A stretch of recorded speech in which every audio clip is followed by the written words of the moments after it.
Halo semuanya, perkenalkan nama saya Clarissa Dinanda, kelas 12 bersekolah di SMK Mahaputra Cerdas Utama. Di sini saya akan membacakan teks editorial. Sebelum saya membacakan teks editorial, kalian penasaran gak sih teks editorial itu apa? Jadi, sebelum saya membacakan teks editorial tersebut, saya akan membahas dulu nih pengertian teks editorial, terus ciri-ciri teks editorial ataupun struktur teks editorial. Jadi langsung kita bahas aja yuk. Yang pertama ada Kosasi mengungkapkan bahwa teks editorial merupakan kolom khusus almas surat kabar yang berisi tanggapan redaksi media, baik itu sekadar pendapat, kritik, pujian, hingga sindiran terhadap suatu peristiwa faktual yang tengah terjadi di lingkungan masyarakat luas.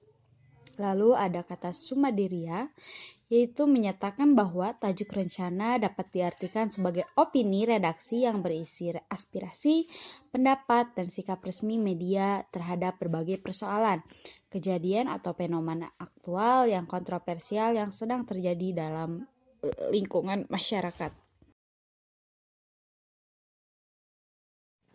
Teks editorial adalah tulisan yang ditulis oleh redaktur utama media yang berisikan pendapat, pandangan umum, atau reaksi mengenai suatu peristiwa atau kejadian berita aktual yang tengah menjadi sorotan masyarakat.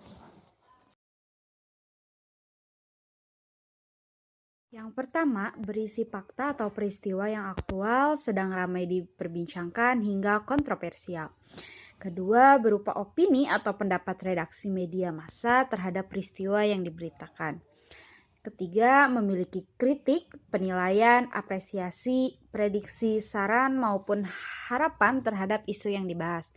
Dan terakhir, terdapat saran atau rekomendasi yang dapat menjadi solusi ditunjukkan oleh bagaimana caranya secara konkret. Yang pertama, tesis, yaitu pengenalan isu, merupakan pendahuluan teks editorial berupa pendapat dan gambar umum mengenai isu yang dikomentari. Yang kedua, ada argumen, yaitu penyampaian pendapat, yaitu merupakan pembahasan mendetail mengenai peristiwa yang dikomentari, penguatan terhadap pendapat dalam bentuk argumen logis maupun data faktual. Dan yang terakhir, yaitu penegasan ulang, merupakan saran, rekomendasi, kesimpulan, hingga harapan yang berkaitan dengan solusi ataupun sekadar prediksi ke depan mengenai berita yang dikomentari. Yang pertama, banyak menggunakan kalimat retoris. Contohnya, apakah benar banjir terjadi karena ulah manusia? Yang kedua, penggunaan kata-kata populer sehingga lebih mudah untuk dicerna oleh khalayak masyarakat. Yang ketiga, banyak menggunakan kata ganti penunjuk yang merujuk tempat, peristiwa, waktu, contohnya ini, itu, dan lain-lain. Dan yang terakhir, banyak menggunakan kata penghubung atau konjungsi kausalitas, sebab, akibat, seperti sehingga, karena, sebab, oleh sebab itu, dan lainnya. Kita juga bisa kok nulis teks editorial sendiri. Cara-caranya ini nih. Yang pertama, pencarian ide dan topik. Yang aku buat adalah Komodo. 2, seleksi dan penetapan topik. Jadi sebelum kita bikin teks editorial, kita harus cari-cari dulu nih informasi yang benar. Jangan sampai kemakan hoax ya. Yang ketiga, pembobotan substansi materi dan penetapan tesis. Dan keempat, proses pelaksanaan penulisan.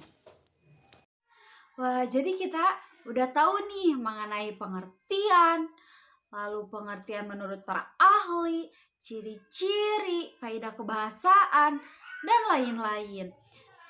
Sekarang aku mau langsung ngasih contohnya aja ya, dan akan aku bacakan. Warga yang hidup dengan komodo akan dipisahkan dengan alasan untuk melestarikan komodo. Komodo adalah salah satu hewan langka yang hanya di Indonesia, tepatnya di Pulau Komodo, Provinsi Nusa Tenggara Timur. Komodo merupakan spesies reptil yang hidup semenjak zaman purba. Dan komodo merupakan kerabat dekat dinosaurus. Hal ini ditemukannya fosil-fosil dari jenis-jenis dinosaurus tertentu yang menunjukkan kemiripan struktur dengan komodo. Dinosaurus sudah lama punah, tetapi komodo tetap hidup. Dan komodo juga disebut dinosaurus terakhir di dunia ini. Tersebarnya berita penutupan Pulau Komodo dan akan diadakannya pembangunan geopark dengan alasan untuk konservasi komodo berdampak pada warga sekitar, karena mereka akan dipindahkan ke daerah lain. Namun, warga desa menolak untuk dipindahkan, karena bagi mereka komodo adalah saudara sedarah. Warga setempat mengatakan bahwa kami dan ora, atau sebutan dari mereka yaitu komodo, adalah saudara. Mereka tidak akan mencelakai kami jika mereka tidak diganggu, dan kami senang dan nyaman saja hidup berdampingan dengan komodo. Apakah benar untuk melestarikan komodo, komodo dan warga setempat harus dipisahkan? Dilansir dari BBC News Indonesia bahwa Taman Nasional tidak ada yang kosong dari masyarakat. Di seluruh Indonesia akan ada sejarahnya. Masyarakat Komodo Pulau Rinca yang tinggal di kampung-kampung sudah lebih 100 tahun tinggal di sana. Mereka mempunyai sejarah bahwa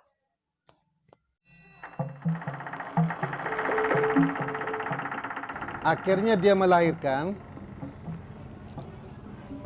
si kembar komodo ini.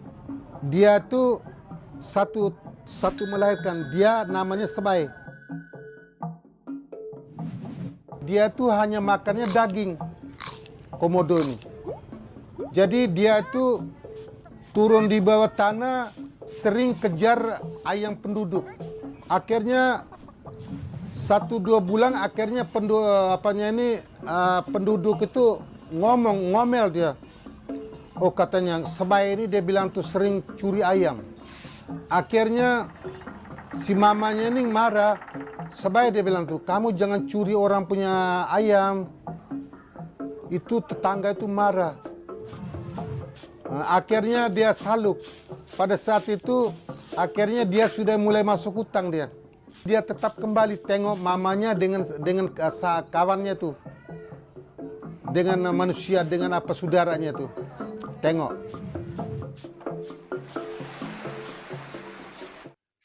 Jadi seharusnya pemerintah menimbangkan keputusan, karena bagaimanapun warga sudah lama tinggal di Pulau Komodo tersebut dan warga sama sekali tidak memburu komodo. Terlebih, Taman Nasional Komodo telah menjadi ikon Labuan Bajo. Ekonomi di wilayah ini tumbuh pesat berkat pariwisata. Setiap tahunnya jumlah wisatawan di Labuan Bajo semakin meningkat. Bahkan dalam 5 tahun belakangan, jumlah wisatawan meningkat 2 kali lipat. Wacana penutupan Taman Nasional dikhawatirkan berdampak negatif pada sektor wisata di kawasan ini. Dan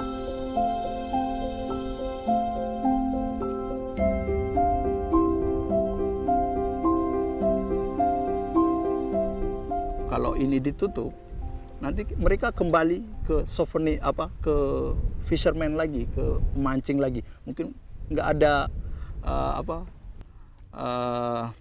kayak protek lagi untuk Taman Nasional Komodo. Mungkin mereka kembali ke bom, mereka kembali ke mancing, atau karang akan rusak semua. Ya mungkin kembali ke hutan, potong kayu untuk mereka jual. Ya mungkin seperti itu. Warga desa Komodo berharap agar pemerintah melibatkan mereka dalam upaya konservasi komodo. Sebaiknya pemerintah pun meninjau lebih jauh lagi, karena bagaimanapun warga setempat sudah sangat lama hidup berdampingan dengan komodo. Jikapun ada perubahan mengenai di sekitar tersebut, alangkah baiknya mengajak masyarakat untuk ikut andil. Bagaimanapun, asas negara Indonesia adalah demokrasi, untuk rakyat, dari rakyat, dan oleh rakyat. Dan jika pun benar, untuk melestarikan populasi komodo lebih banyak, semoga dengan sesuai ucapannya. Jangan sampai menjadi masalah bisnis karena merugikan sejarah dan rakyat Indonesia. Akhirnya saya sudah membacakan contoh teks editorial, pemaparan mengenai teks editorial.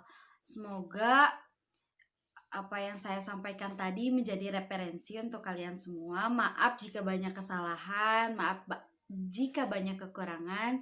Saya pamit undur diri dan Assalamualaikum warahmatullahi wabarakatuh.